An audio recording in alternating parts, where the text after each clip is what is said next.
I just need my license renewed. Why do you keep asking for my address? You understand 99%, but the pressure causes a complete physical freeze. The solution is a 3-question framework. What, so what, and now what? Welcome to Fluent Immigrant. Welcome to Episode 2. And honestly, moving forward, we're just going to refer to this analysis as a deep dive. But jumping right in, today's mission is pure survival. It is the ultimate survival guide. Yeah, because we are talking about surviving the 3 highest anxiety environments in the U.S., the DMV, the bank, and the doctor's office. Exactly. Because in these environments, you run headfirst into what we call the 99% understanding paradox. Right. Here's the reality. You can understand perfectly, absolutely everything they're saying to you, but the moment you are asked a direct question, your vocabulary simply vanishes. It's the wildest feeling, honestly. You're standing there, and it's like, think of your brain as the pilot, and your mouth is the airplane. I love that analogy. Thanks, yeah. Even if the plane itself is perfectly fine, like your English grammar is absolutely flawless, if the pilot is shaking from pure anxiety, that flight is going to be a complete disaster. That shaking pilot is the physical manifestation of the freeze.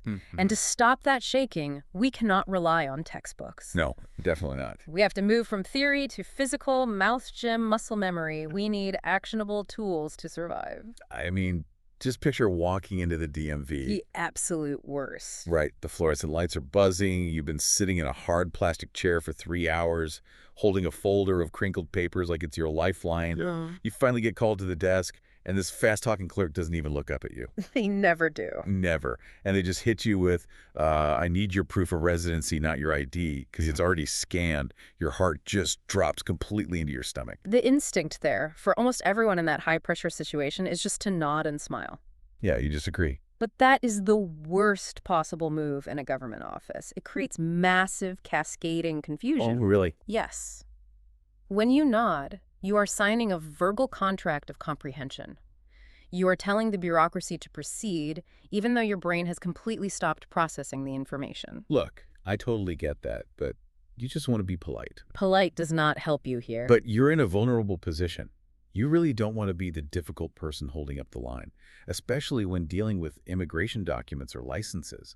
Asking them to repeat themselves feels like admitting defeat. I know, it feels that way. It feels like you're failing a fluency test in real time. Being polite by nodding when you are confused is a trap. It is an appeasement strategy driven by the biological urge to just blend in and survive the moment. But the solution here is the what protocol. But what protocol? Okay. You must ask the clerk to slow down. Sorry, can you say that one more time? A little slower. If you're listening to this right now on your commute, just pay attention to that exact feeling we just described. Notice how your chest might literally tighten just imagining confronting that clerk. That tension is real. Yeah, that fear of not belonging is exactly what causes the comprehension freeze. We have to completely reframe this fear. Asking a clerk to slow down is an authority move. Oh, I like that. It carries 0 grammar risk. I assure you, you will not get deported for asking a clerk to speak slower. By asking them to pause, you are taking control of the pacing. You stop being a passive victim of the bureaucracy and become an active participant. In fact, let's break the dialogue right now and lock this in.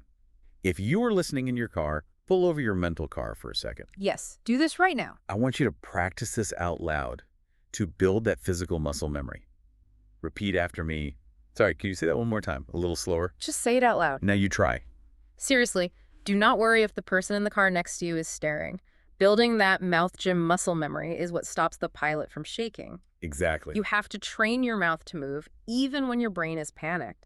Surviving the DMV is fundamentally about just hearing the words clearly. Yeah. It is about slowing the machine down so you can process the audio. It definitely evolves, though, because when we hit the bank, you actually have to evaluate the financial stakes of what they're saying. The stakes go up significantly. Just imagine it. You're standing at this massive marble counter. There's a line of impatient people behind you checking their watches. The pressure is mounting. The teller is staring at you, waiting for a financial decision, and your brain is just frantically trying to decode a convoluted sentence like, we can waive the fee if you set up auto pay, or you can keep the manual option with the monthly charge. That intense pressure, combined with the dense financial vocabulary, is what causes the brain to shut down completely. The stakes hit your wallet. And this is exactly where the So what protocol comes into play? Okay, so what protocol? You need to check your understanding out loud. Wait, check it out loud. Like, tell them what they just told me. Precisely. Doesn't it feel kind of, I don't know, silly? Like you're talking to a professional banker like they're a 5-year-old. Like, so you're saying I pay money? I feel like the teller would just roll their eyes and think I'm wasting their time. It is not silly at all. It is exactly what professional interpreters do in high-stakes diplomatic meetings. Wow, really? It is a highly calculated technique. You say, so if I understand right, you're saying, and then you repeat it back in simple terms. Oh, I see. It buys you crucial processing time, it signals you are actively engaged in the transaction, and most importantly, it allows the teller to gently correct you if you misunderstood without anyone losing face. You are creating a cognitive buffer zone. Think about the last time you were at the bank, standing in that exact spot. Didn't you wish you had just 5 extra seconds to think before answering? 5 seconds changes everything. That buffer zone is everything. But wait, wouldn't it be better to, I don't know, memorize all those banking terms before you go? Like, just study harder. If I know what wave means, I don't have to stall for time. Absolutely not. That is the exact trap most learners fall into, and it is where traditional textbooks fail you completely. They really do. They try to teach you 200 obscure banking vocabulary words, assuming that memorization equals fluency. But under pressure, the amygdala hijacks the brain, and access to that memorized vocabulary is totally blocked. You do not need 200 words. You just need the mechanical skill to paraphrase what you heard. It is a massive shortcut. Life-saving shortcut. I want you to try it right now. Imagine I just gave you a complex explanation about interest rates. Repeat this framework out loud. So if I understand right, you're saying, Go ahead, say it out loud. do it right now. It transfers the cognitive burden from you, the customer, back to the professional where it belongs. Which is so empowering. It is. The bank threatens your wallet, but the final boss we have to face threatens your actual body. We are moving to the absolute highest stakes of all, healthcare. Oh man, the doctor's office. The panic here is so intense because it's not about an overdraft fee, it's about your health. The vulnerability is unmatched. The stakes are terrifying. Just imagine sitting there on that examination table wearing one of those ridiculous crinkly paper gowns. You're physically cold, you feel completely exposed, and the doctor is throwing medical jargon at you about blood work or referrals. It's the ultimate vulnerable position. It really is. And we actually received a fantastic comment from a listener who perfectly embodies what we call the comprehension freeze persona. Oh yeah, I remember that one. This listener detailed a specific scenario that illustrates the unique psychological danger of the medical environment. Right. The listener said they understand basically everything the doctor is explaining while they're talking. But the second the doctor stops, looks them in the eye, and asks them to describe their symptoms. Their mind goes totally blank. Exactly. It's like a computer crashing. But why does that happen if they actually know the words? The vocabulary completely evaporates because the brain is in full survival mode. The power dynamic shifts dramatically, and here is where it becomes a very dangerous situation. Dangerous how? Because patients are in such a vulnerable position in that gown, they often feel immense, overwhelming relief the second the physical exam is over. So they just want to leave immediately. Honestly, people just want to sprint out of that paper gown as fast as possible. Yeah. You're so relieved they stopped poking and prodding you.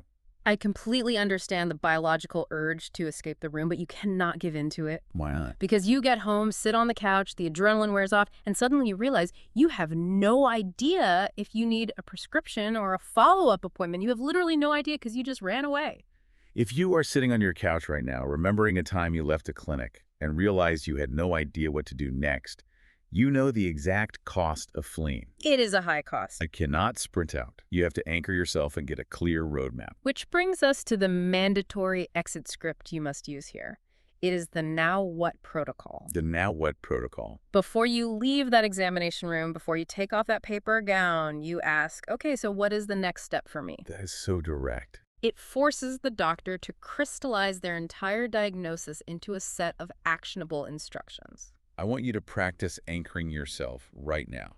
Repeat after me firmly. Okay, so what's the next step for me? Say it like you mean it. Okay, so what's the next step for me? Having that one sentence locked and loaded in your mouth, Jim, it is like throwing down an anchor when a ship is being tossed around in a storm. That's a great image. That tension you feel is exactly why we rely on identity-based fluency. We have to shift your internal narrative. When you freeze, your brain defaults to the identity of, I am bad at English. We must intentionally shift that to my English is under construction. I love that shift so much because when you say, I'm bad at English, it feels permanent. It's a dead end. But under construction means you're actively working on it. It's a project. Exactly. It implies progress. Imagine walking out of the clinic, walking through the sliding glass doors into the parking lot, and instead of that usual sinking feeling of confusion and dread, you actually have a piece of paper and you know exactly what medication to pick up and when your next appointment is. That level of clarity completely changes your relationship with the language. When you use the what, so what, and now what framework, you are putting up that construction tone. Right. You are taking control of the pace of the conversation rather than letting the native speaker bulldoze over your comprehension. Okay, but let's be real for a second. We're telling people to just memorize 3 questions. Isn't this just a Band-Aid? Like, shouldn't the ultimate goal be to actually understand everything perfectly so you don't need frameworks like this? That is a fundamental misunderstanding of how communication works, even for native speakers. Really? The goal is not unbroken, flawless comprehension. The goal is resilience. Frameworks are not Band-Aids. They are the core mechanisms of active listening. Okay, I hear you. If you look at how highly effective native speakers communicate in high-stakes environments, they constantly ask for clarification. They constantly summarize. They constantly ask for next steps. You know, if you're listening right now and feeling exhausted by the pressure to be perfect, just let that sink in. We are holding ourselves to a standard of flawless comprehension that native speakers don't even hold themselves to. It is entirely impossible. We expect to understand a banker or a doctor 100% of the time without asking a single follow-up question. That's an impossible standard. And trying to achieve it is what triggers the very freeze we are trying to prevent. By embracing the what, so what, and now what framework, you are giving yourself permission to be an active participant in your own life. So we've essentially solved that massive open loop from the beginning of the deep dive. The framework is simple. When you need them to slow down at the DMV, it's the what protocol. Can you say that slower? Let's hear you say it. Just say it out loud. When you need to verify financial details at the bank, it is the so what protocol. Let me repeat that back. And when you're escaping the doctor's office, it's the now what protocol. What is the next step for me? 3 little questions. It is profoundly more effective than trying to memorize a textbook of medical and banking vocabulary. It is the ultimate shortcut to functional survival. Seriously, I want to challenge you directly right now. Use just one of these phrases during your next commute or errand this week. Just pick one. Anywhere will do. When you're at the grocery store, the post office, wherever. Build that mouth gym muscle memory in the real world. Because as much as we've talked about surviving strangers at the DMV or the bank. That is kind of the easy part. Yeah, that's the easy part. It is the easy part because they are strangers. The transactional nature of those encounters means you never have to see them again. The ultimate terror is something far more persistent. Surviving the people you actually work with every single day. I mean, imagine you conquer your morning errands, you feel like an absolute champion, and you walk into your office building. You feel great. You step into the elevator with your coworkers, the doors close. 4 floors, just total awkward silence. The pressure to make casual conversation in that enclosed space without blue screening is immense. Small talk is an entirely different matrix of collaboration. But wait, small talk is supposed to be easy, right? It's just talking about the weather. Why is it so much harder than talking to a doctor about a diagnosis? Because the stakes shift from transaction to reputation. In the office, your social fluency dictates your professional trajectory. Ouch, yeah. If you freeze in the elevator, it directly affects how your peers perceive your competence. But before we get to that, I want to leave you with a final thought to chew on today. Let's hear it. Think about this. Fluency is not measured by the absence of mistakes or moments of confusion. True fluency is measured entirely by how gracefully you recover from those moments. Oh, that's huge. It's not about never tripping. It's about how you catch your balance. That changes everything. So you never have to stare at the elevator floor numbers again. Our next deep dive is titled, U.S. Workplace Small Talk, How to Not Freeze in the Elevator. It is a critical, mandatory next step for your professional survival. We will teach you the mechanics of the elevator pitch and casual banter. You literally can't afford to miss it. But until then, remember the pilot in the airplane. Don't let a shaky pilot ground a perfectly good flight. Keep building that mouth gym, 1 rep at a time. Go ahead, say it with me one last time. Can you say that a little slower? We'll catch you on the next deep dive.